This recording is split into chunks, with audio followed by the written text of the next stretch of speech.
Hey there, my name is Sandy. I'm a licensed realtor here in the Central Florida area. Today I want to do a video on how to find a good deal when buying a home in this market. 2024, the market is kind of crazy, not really as crazy as COVID crazy, but crazy in terms of it's not a buyer's market, it's not a seller's market. The market is kind of evening itself out. Interest rates are a little bit higher. People are kind of scared to buy. We're also in an election here, so a lot of stuff is going down. So if I need to buy, and there's always going to be circumstances where you need to buy, you can't wait the market out, whatever the situation is.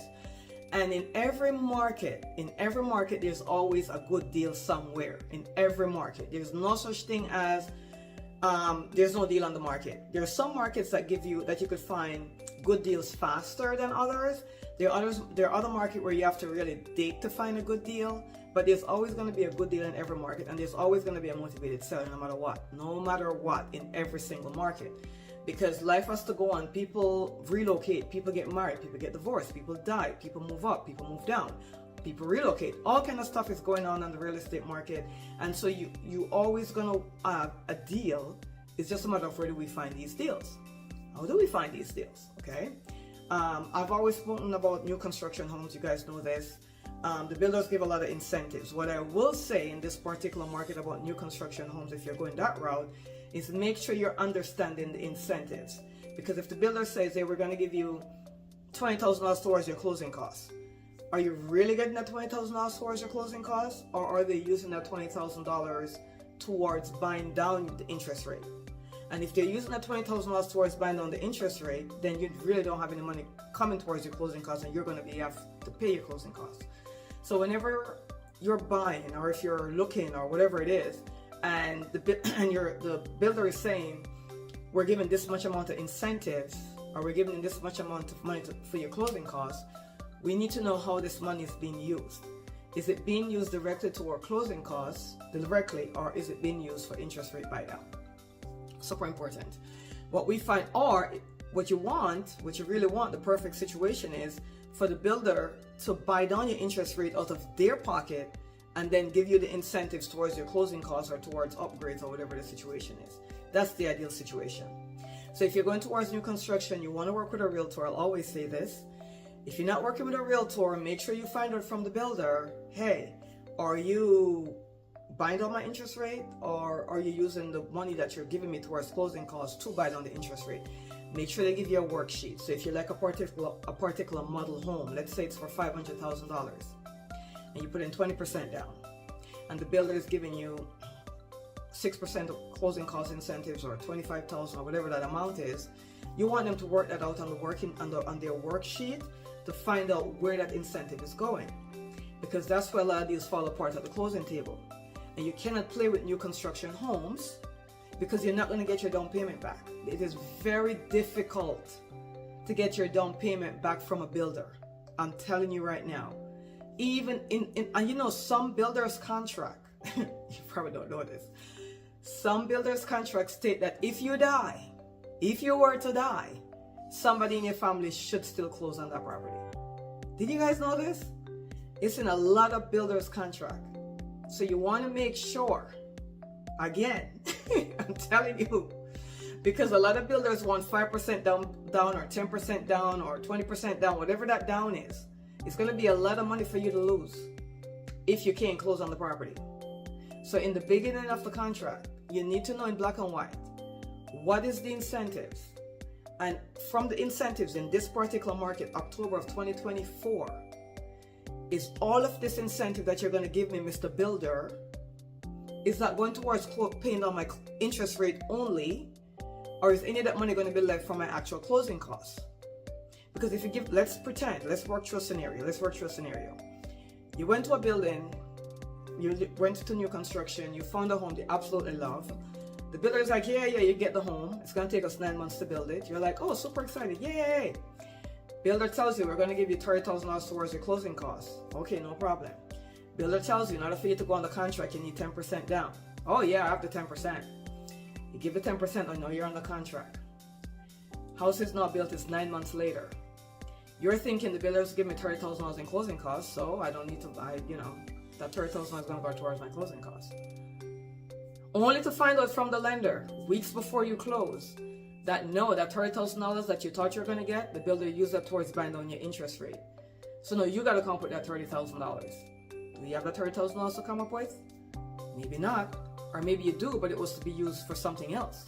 So it's very important that we know all this stuff up front. Don't think because it's 9 months later, well, 9 months later, I'm going to find out. No, you need to do it up front. Especially if you're not working with a realtor. If you're working with a realtor, these are things a realtor will work through with you.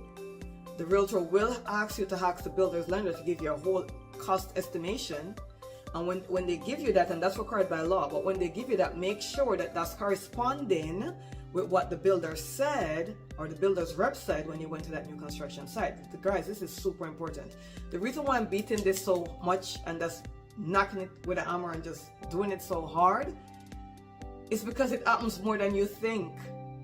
It happens more time than you think. A lot of times people don't get all the information up front.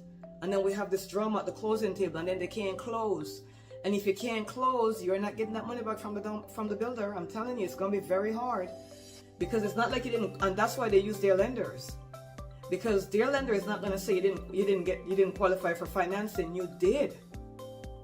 The problem is you didn't find out all the closing cost information, and though you don't have that extra 30 grand to close, and though the builder goes away with your 10%.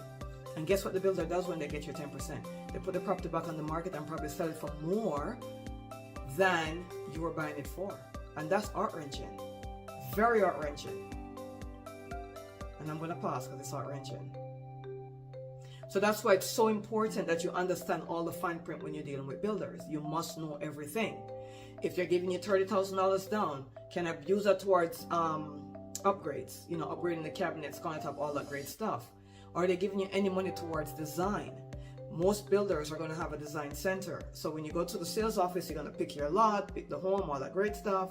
If you're building from scratch, then they're going to send you to the design center. When you go to design, this is where you get to choose your cabinets, the countertop, the flooring, all that great stuff, your fixtures, all that great stuff. Is the builder giving any money towards that, right? Or they might say, here, we're going to give you $30,000 in flex cash. If they use the word flex cash, it means that you could use some for upgrades, some for closing costs. It's flexible. You could do whatever you want. You could even use it towards bringing down the price. So if it's $30,000 worth of flex cash, you could say, okay, I'm going to use the $30,000 and reduce the sales price by $30,000. Or I'm going to use $15,000 in design center, and I'm going to use $15,000 towards my closing costs. Because flex cash is a different terminology than closing costs. If they say they're giving you money towards the closing cost, more than likely it's going to be towards buying down your interest rate or towards the closing cost itself. If you're buying down the interest rate, make sure it makes sense.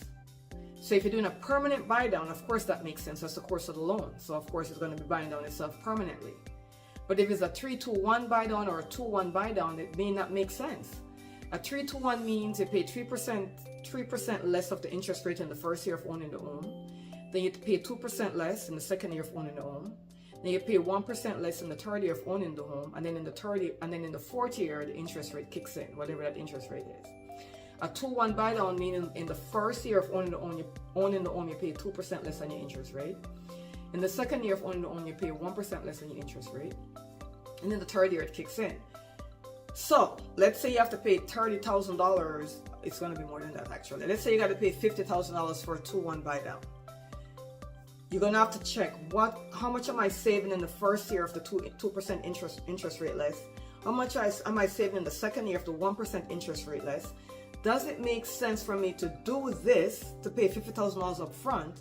Or should I just go with the regular interest rate, save my $50,000 and start paying the regular interest rate from the time I close on the property? That may be an option. We don't know. We have to crunch the numbers. So numbers are super, super, super duper important, guys, when buying new construction. Do not get caught up with the new home and the model home and the incentives, which is good, but we need to know where we stand. All right, so I think I told you a lot about that. If you have any more questions on new construction and figures and all that great stuff, we do complimentary Zoom calls. Give us a call, send us a text. The number should be here somewhere below. Like our channel because we're always putting out very super good content, right? When it comes to buying and selling a home. So now we're finished with new construction. Let's talk about finding off-market properties. Because maybe in order for you to find your deal, you need to find an off-market property. An off-market property means there's a home that's for sale or somebody's thinking of selling the home. It's not on the market. Nobody knows about it. We love to sell our clients off-market properties because that's where you get some of the better deals. That's where you get people to work on your timeline. Maybe we might find a seller that says, I'm going to sell, but I got to wait for my son to graduate school, so I'm going to not sell until April or May. And maybe that might work for you. Maybe you're like, you know what, super duper cool. I could buy it in April or May, as long as we're able to set terms on everything right now, right? So maybe you could buy it in 3 or 4 months down the road or something to that effect. That's going to be super important, okay? So that's what you do if you're going off market. How do we find off market properties? Very simple.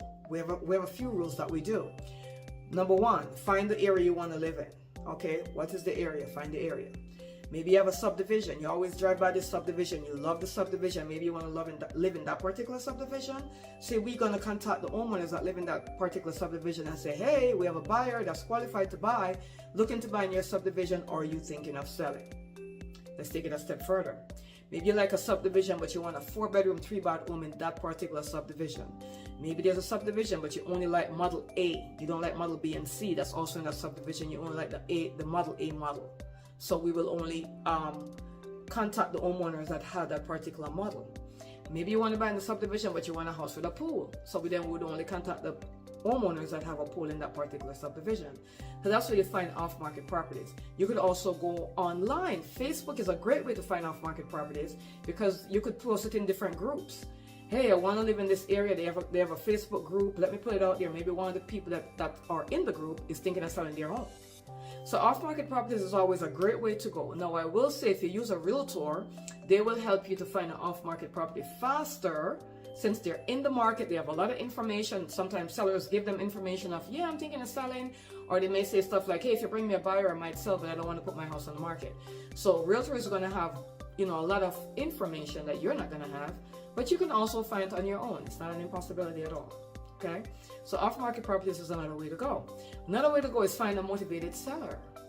Finding distressed properties where people are behind on their mortgages, or they can't find insurance because insurance don't want to insure their property because the roof is too old, right? So you ask them, well, if I buy it, how am I going to do it? If you're able to replace the roof and you can assure the insurance company that the roof will be replaced within 30 days of closing, they will still give it insurance. I know this because we live it, right? So these are some of the great ways of finding a great deal. We want to find a motivated seller. We want to find an off-market properties. We specialize in this, and we could give you details on how to do that. Again, you could set up a consultation for a Zoom call with us. The Zoom calls are free and no obligation.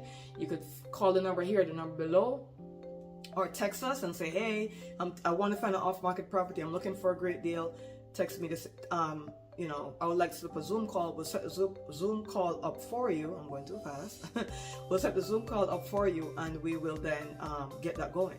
So off-market properties, people are behind on their mortgages. A lot of times if you go to the courthouse or to the county town halls, you'll get a list of people who are in pre-foreclosure. You could contact them. Maybe probate. Now I know probate is a hard thing because somebody did pass away, and that's very difficult for families, and that's no laughing matter.